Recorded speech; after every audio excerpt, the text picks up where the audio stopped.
सरस्वती नमो नमः मा सरस्वती नमो नमः विद्यादायिनि नमो नमः हंसवाहिनी नमो नमः ॐ सरस्वती नमो नमः।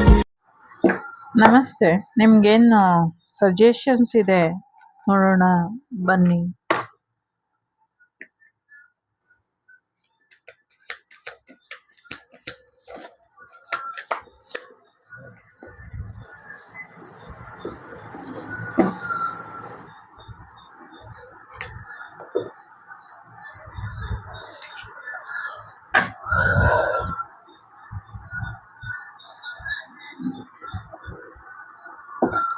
ಯೂನಿವರ್ಸ್ ಒಂದಲ್ಲ ಒಂದು ರೀತಿಯಲ್ಲಿ ನಿಮಗೆ ಗೈಡೆನ್ಸ್ ಕೊಡ್ತಾನೆ ಇದೆ. ಕೆಲವು ಸತಿ ನೀವು ಎಕ್ಸ್ಪೀರಿಯನ್ಸ್ ಇಲ್ದಿರುವಂಥ ಕೆಲಸನೂ ಮಾಡ್ತಿದ್ದೀರಾ. ಅನ್ಎಕ್ಸ್ಪೆಕ್ಟೆಡ್ ಆಗಿ ಬರುವಂಥ ಸಮಸ್ಯೆಗಳನ್ನು ಕೂಡ ಧೈರ್ಯವಾಗಿ ಎದುರಿಸ್ತಿದ್ದೀರಾ. ಯಾಕೆ ಎದುರಿಸ್ತಿದ್ದೀರಾ, ಹೇಗೆ ಎದುರಿಸ್ತಿದ್ದೀರಾ, ಅಥವಾ ನಿಮಗೆ ಆ ಒಂದು ಕ್ಷಮತೆ ಎಲ್ಲಿಂದ ಬಂತು, ಇದೇನಾದ್ರೂ ಐಡಿಯಾ ಇದೆಯಾ ನಿಮಗೆ? ಇಲ್ಲ. ಸೊ ನಿಮ್ಗೆ ಇದೊಂದು ವಿಶೇಷವಾದಂಥ ಅವಕಾಶನ ಯೂನಿವರ್ಸ್ ಮಾಡಿ ಕೊಟ್ಟಿರುವಂಥದ್ದು. ಯೂನಿವರ್ಸ್ ಕೊಟ್ಟಿರುವಂಥ ಈ ಒಂದು ಗೈಡೆನ್ಸ್ನ, ಈ ಒಂದು ಮಾರ್ಗದರ್ಶನನ ನೀವು ಸರಿಯಾದ ರೀತಿಯಲ್ಲಿ ತಗೊಂಡು ಹೋಗ್ಬೇಕಾಗಿರೋದು ನಿಮ್ಮ ಕರ್ತವ್ಯ. ಅದನ್ನ ತಗೊಂಡು ಹೋಗಿ ಸರಿಯಾದ ದಿಕ್ಕಿನಲ್ಲಿ ಅನ್ನುವಂಥದ್ದು ಇದೆ. ಸಾಕಷ್ಟು ವಿಚಾರಗಳಲ್ಲಿ ನಿಮ್ಗೆ ಪಾಸಿಟಿವೇ ಉತ್ತರಗಳು ಸಿಕ್ಕಿದೆ ಅನ್ನುವಂಥದ್ದು ಇದೆ. ಸೊ ನೀವು ಸ್ವಲ್ಪ ಎಲ್ಲೋ ಸಿಗುವಂತ ಸೂಚನೆಗಳನ್ನ, ಸಹಾಯಗಳನ್ನ ನಿಮ್ಮ ಜೀವನದಲ್ಲಿ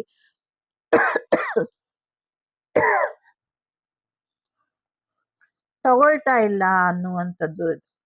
ಸೊ ಮೇಲೆಕ್ಕಕ್ಕೆ ಒಂದು ಏಣಿ ಬೇಕಾಗತ್ತೆ. ಯೂನಿವರ್ಸ್ ಒಂದಲ್ಲ ಒಂದು ರೀತಿಯಲ್ಲಿ ಆ ಏಣಿನ ನಿಮ್ಗೆ ಪ್ರೊವೈಡ್ ಮಾಡ್ತಾ ಇದೆ. ಅದು ಕೆರಿಯರ್ ವಿಚಾರದಲ್ಲಿ ಆಗಿರ್ಲಿ, ಲೈಫಲ್ಲಿ ಇರುವಂತ ಗೋಳಾಟನ ಮೀರಿ ಏನೋ ಒಂದು ಸಾಧನೆ ಮಾಡುವಂತ ವಿಚಾರದಲ್ಲಾದ್ರೂ ಆಗಿರ್ಲಿ, ಈ ಎರಡು ವಿಚಾರದಲ್ಲಿ ಅದು ಪ್ರಯತ್ನ ಪಡ್ತಿದೆ ನಿಮಗ್ ಸಹಾಯ ಮಾಡಕ್ಕೆ. ಆದ್ರೆ ನೀವು ಅದನ್ನ ತಗೊಳಕ್ಕೆ ರೆಡಿ ಇಲ್ಲ.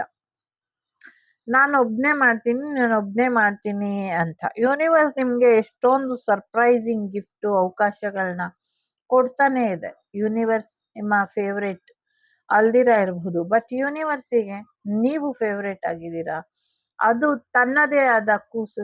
ನಿನ್ನನ್ನ ನಾನು ಚೆನ್ನಾಗಿ ಆಶ್ಚರ್ಯಚಕಿತ ಆಗೋ ರೀತಿಲಿ, ಯಾವಾಗ್ಲೂ ಸಂತೋಷವಾಗಿ ಇರೋ ರೀತಿಲಿ ನೋಡ್ಕೊಳ್ಬೇಕು ಅಂತ ಅದು ಬಯಸ್ತಾ ಇದೆ. ಹಾಗೆ ನೋಡ್ಕೊಳ್ತಿದೆ. ಆದ್ರೆ ಎಲ್ಲೋ ಒಂದ್ ಕಡೆ ನಿಮಗ್ ಸಿಗುವಂತ ಅವಕಾಶಗಳನ್ನ ಬಳಸ್ಕೊಂಡು ನೀವು ನಿಮ್ಮ ವೃತ್ತಿ ಜೀವನದಲ್ಲಿ ಇರಬಹುದು, ವೈಯಕ್ತಿಕ ಜೀವನದಲ್ಲಿ ಇರಬಹುದು, ಮೇಲೆ ಇರೋದಕ್ಕೆ ನೋಡ್ತಾನೆ ಇಲ್ಲ. ಇದು ನಿಮ್ ತಪ್ಪು, ಹೌದು ಅಲ್ವೋ? ಇದನ್ನ ನೀವೇ ನಿರ್ಧಾರ ಮಾಡಿ. ಮುಂದಿನ ದಿನಗಳಲ್ಲಿ ನಿಮ್ಮ ಇಂಟ್ಯೂಷನ್ ಸರಿಯಾದ ರೀತಿಯಲ್ಲಿ ನಿಮ್ಗೆ ಗೈಡೆನ್ಸ್ ಮಾಡೋ ಹಾಗೆ ನೋಡ್ಕೊಳ್ಳಿ ಅನ್ನುವಂಥದ್ದು ಇದೆ. ಜೊತೆಗೆ ಒಂದು ಸತ್ಯ ನೀವು ನೋಡುವಂಥ ಕ್ಷಮತೆಯನ್ನ ಇಡಬೇಕು. ಸತ್ಯದ ಕಣ್ಣಿನಿಂದ ನೋಡ್ಬೇಕು, ಸತ್ಯದ ದೃಷ್ಟಿಕೋನನ ಇಟ್ಕೊಬೇಕು. ನಂಬಿಕೆ, ವಿಶ್ವಾಸದಿಂದ ನೀವು ನಂಬಬೇಕು ಅನ್ನುವಂಥದ್ದು ಇದೆ. ಇನ್ನ ಹೆಚ್ಚಿನ ಅಟೆನ್ಷನ್ ನೀವು ಕೊಡ್ಬೇಕು. ಒಂದು ಚಿಕ್ಕ ಚಿಕ್ಕ ಬದಲಾವಣೆಗಳು ನಿಮ್ಮ ಸುತ್ತಮುತ್ತ ಆಗ್ತಿದ್ರು, ಅದು ಯಾಕೆ ಆಗ್ತಿದೆ ಅನ್ನುವಂಥ ಗಮನನ ನೀವು ಹರಿಸ್ಬೇಕು ಅನ್ನುವಂಥದ್ದು ಇದೆ. ಸಾಕಷ್ಟು ರಿಫ್ಲೆಕ್ಟ್ ಆಗ್ತಾ ಇದೆ. ರೀಸೆಂಟ್ ಮೂಮೆಂಟ್ ಏನಿದೆ ಅದು ನಿಮ್ಗೆ ಕನ್ಫ್ಯೂಷನ್ ಅಲ್ಲಿ ಇದೆ. ಕರೆಂಟ್ಲಿ ನೀವು ತುಂಬಾ ಕನ್ಫ್ಯೂಸ್ಡ್ ಎನರ್ಜಿಲಿ ಕೆಲವ್ರು ಇರ್ಬಹುದು, ಕೆಲವರು ಕ್ಲಾರಿಟಿಲಿ ಇರಬಹುದು. ಆದ್ರೆ ಮುಂದಿನ ದಿನಗಳಲ್ಲಿ ಇನ್ನ ಒಂದಷ್ಟು ವಿಚಾರಗಳಲ್ಲಿ ನಿಮ್ಗೆ ಸಹಾಯ ಬರ್ತಾ ಇರೋದಾಗ್ಲಿ, ಅಥವಾ ನಿಮ್ಗೆ ಇನ್ ಡೀಟೇಲ್ ಆಗಿ ನೀವು ಅಬ್ಸರ್ವ್ ಮಾಡ್ದಿರಾ ಒಂದಷ್ಟು ಒಳ್ಳೆಯ ಅವಕಾಶಗಳನ್ನ ಕೈ ತಪ್ಪಿಸ್ಕೊಳ್ತಾ ಇರೋದಾಗ್ಲಿ, ಇದೆಲ್ಲವೂ ನಿಮ್ಗೆ ಗೊತ್ತಾಗ್ಬೇಕು. ಒಂದ್ ರೀತಿ ಶಾರ್ಪ್ ಮಾಡ್ಕೊಳ್ಬೇಕು ನಿಮ್ಮ ಇಂಟ್ಯೂಷನ್ನ. ನೀವು ಸಮಯಕ್ಕೆ ತಕ್ಕಂತೆ ನೀವು ಬದ್ಲಾಗ್ತಾ ಇಲ್ಲ, ಇನ್ನ ಹಳೆ ಎನರ್ಜಿಲೇ ಇದೀರಾ, ಇದರಿಂದ ಹೊರಗ್ ಬನ್ನಿ ಅನ್ನುವಂಥದ್ದು ಇದೆ. ಸಾಕಷ್ಟು ಪವರ್ಫುಲ್ ಆಗಿರುವಂತ ಸ್ಪಿರಿಟ್ಸ್ ನಿಮ್ ಜೊತೆ ಯಾವಾಗ್ಲೂ ಇರ್ತಾರೆ, ನಿಮ್ ಸುತ್ತಮುತ್ತ ಯಾವಾಗ್ಲೂ ಇರ್ತಾರೆ. ಎಸ್ಪೆಷಲಿ ಹುಣ್ಣಿಮೆಲಿ ತುಂಬಾ ಹೈ ಎನರ್ಜಿಲಿ ಇರುವಂತ ಸ್ಪಿರಿಟ್ಸ್ ನಿಮ್ಮ ಸುತ್ತಮುತ್ತ, ನಿಮ್ಮ ಮನೆ ಒಳಗೆ ಹೊರಗೆ ಇರುತ್ತೆ. ಸೊ ಸ್ವಲ್ಪ ಅದರ ಒಂದು ಅಡ್ವಾಂಟೇಜ್ ತಗೊಳ್ಳಿ ಅನ್ನುವಂಥದ್ದು, ಅಥವಾ ಅವ್ರ ಸಪೋರ್ಟ್ ನಿಮ್ಗೆ ಇದೆ, ಅವರು ಸೈಲೆಂಟ್ ಆಗಿ ಮಾತಾಡ್ದಿರಾ ನಿಮ್ಗೆ ಸಹಾಯನ ಮಾಡಿಸಿದ್ದಾರೆ ಅನ್ನುವಂಥದ್ದು. ಅವರು ನಿಮ್ಮ ಇನ್ನರ್ ವಾಯ್ಸ್ ಮುಖಾಂತರ ನಿಮ್ಗೆ ಮೆಸೇಜಸ್ ನ ಕೊಡ್ತಾರೆ ಅನ್ನುವಂಥದ್ದು. ಇಲ್ಲಾಂದ್ರೆ ನೀವು ಧ್ಯಾನ ಮಾಡ್ಬೇಕಾದ್ರೆ ಅದ್ರ ಮುಖಾಂತರ ನಿಮ್ಗೆ ಮೆಸೇಜಸ್ ಕೊಡ್ತಾರೆ ಅನ್ನುವಂಥದ್ದು. ಇಲ್ಲ ಹೊರಗಡೆ ಹೋದಾಗ, ಮನೆಯಿಂದ ಹೊರಗೆ ಇದ್ದಾಗ ಅವರು ನಿಮ್ಮನ್ನ ಕನೆಕ್ಟ್ ಮಾಡ್ಕೊಂಡು ನಿಮ್ಗೆ ಸಂದೇಶನ ಕೊಡ್ತಾರೆ ಅನ್ನುವಂಥದ್ದು. ಹಾಗಾಗಿ ನೀವು ಯಾವಾಗ ನೋಡಿದ್ರು ಒಳಗೆ ಕೂತ್ಕೊಂಡು ಸುಮ್ನೆ ಸಮಯ ವ್ಯರ್ಥ ಮಾಡೋ ಬದಲು ಸುಮ್ನೆ ಒಂದ್ ಸ್ವಲ್ಪ ಹೊತ್ತಾದ್ರೂ ಮನೆಯ ಹೊರಗೆ ಸೂರ್ಯನ ಬಿಸಿಲಿಗೆ ಅಥವಾ ಒಂದಷ್ಟು ಹೊರಗಡೆ ಔಟಿಂಗ್ ಹೋಗಿ, ಇದರಿಂದ ನಿಮ್ಮ ಸ್ಪಿರಿಟ್ಸ್ ನಿಮ್ಮನ್ನ ಕನೆಕ್ಟ್ ಮಾಡ್ತಾರೆ, ನಿಮ್ಮ ಏಂಜಲಿಕ್ ಟೀಮ್ ನಿಮ್ಮನ್ನ ಕನೆಕ್ಟ್ ಮಾಡುತ್ತೆ, ನಿಮ್ಗೆ ಒಂದಲ್ಲ ಒಂದ್ ರೀತಿಲಿ ಡಿವೈನ್ ಗೈಡೆನ್ಸ್ ಅನ್ನೋದನ್ನ ಇನ್ನ ಹೆಚ್ಚು ಆಳವಾಗಿ ಕೊಡ್ತಾರೆ.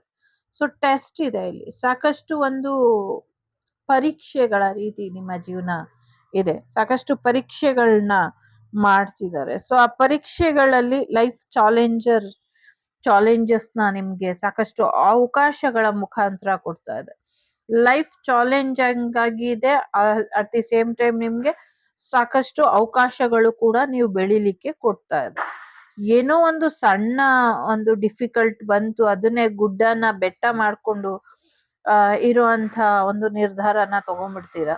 ಸಿಚುವೇಶನ್ ಆಗಿರ್ಲಿ, ನಿಮ್ದು ಯಾವುದೇ ಒಂದು ಪರಿಸ್ಥಿತಿ ಆಗಿರ್ಲಿ, ಅಥವಾ ನಿಮ್ಮ ಕೆಲವು ವಿಚಾರಗಳಲ್ಲಿ ತಗೊಳ್ಳುವಂತ ನಿರ್ಧಾರಗಳಾಗಿರ್ಬಹುದು.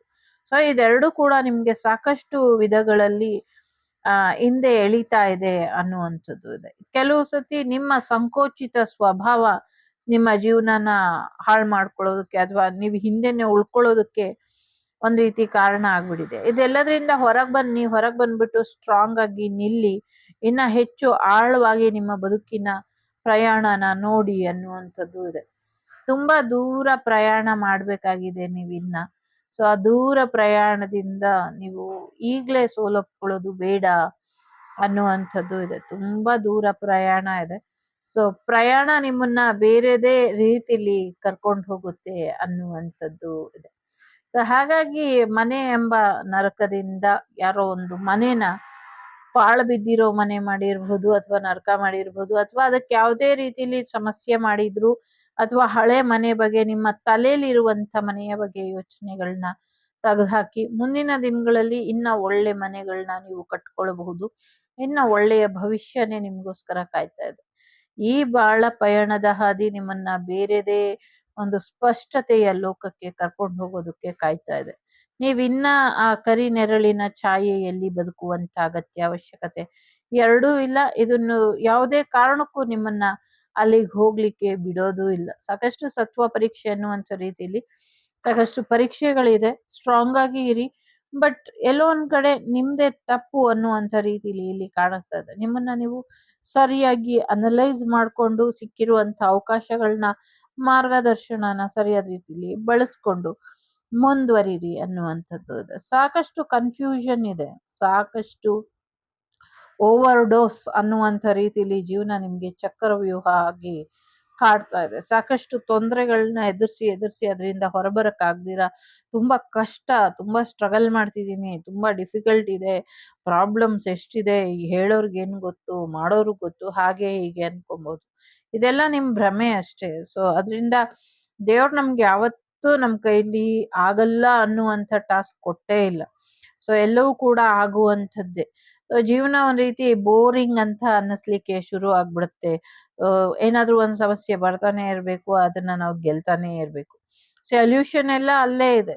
ಸೊ ಸಿಕ್ಕಿರುವಂತ ಸೊಲ್ಯೂಷನ್ ನೀವು ಪರಿಹಾರನ ಒಂದು ಒಳ್ಳೆ ನಿಮ್ಮ ದೃಷ್ಟಿಕೋನದಲ್ಲಿ, ನಿಮ್ಮ ಪರ್ಸ್ಪೆಕ್ಟಿವ್ ಅಲ್ಲಿ ಹೇಗೆ ತಗೊಳ್ತಿರೋ ಅದು ನಿಮ್ಗೆ ಬಿಟ್ಟಿದ್ದು.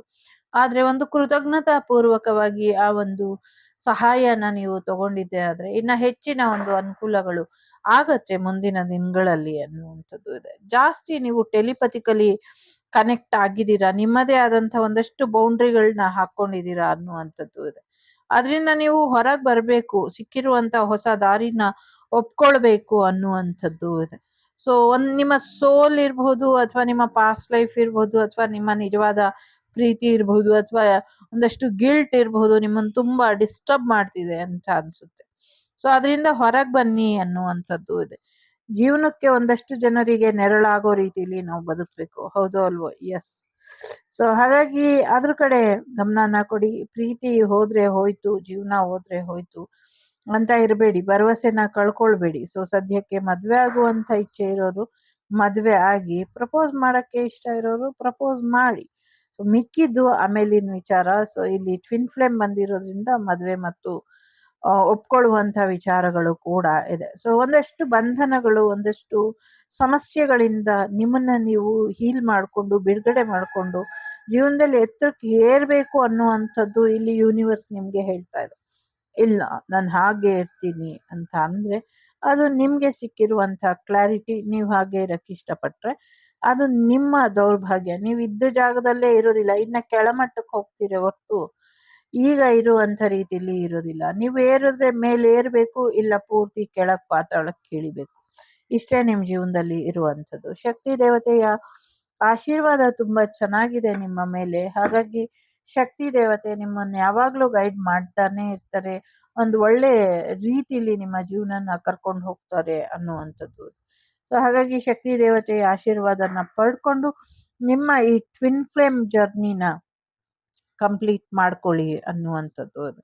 ಈ ಟ್ವಿನ್ ಫ್ಲೇಮ್ ಜರ್ನಿಲಿ ಸಾಕಷ್ಟು ಸರ್ಪ್ರೈಸ್ ಇದೆ, ಸಾಕಷ್ಟು ಸಹಾಯ ಇದೆ, ಸಾಕಷ್ಟು ಪರೀಕ್ಷೆ ಇದೆ, ಎಲ್ಲವನ್ನೂ ಮೀರಿ ಒಂದು ನಂಬಿಕೆ ಇದೆ. ಸೊ ಈ ನಂಬಿಕೆಯ ಪ್ರಯಾಣದಲ್ಲಿ ನೀವು ನಂಬಿಕೆ ಇಟ್ಟು ಮುಂದುವರಿಸಿ, ಖಂಡಿತವಾಗ್ಲೂ ಯಶಸ್ಸಿದೆ ಅನ್ನುವಂಥದ್ದು ಕೂಡ ಇದೆ. ಸೊ ಗುರುಭ್ಯೋ ನಮಃ.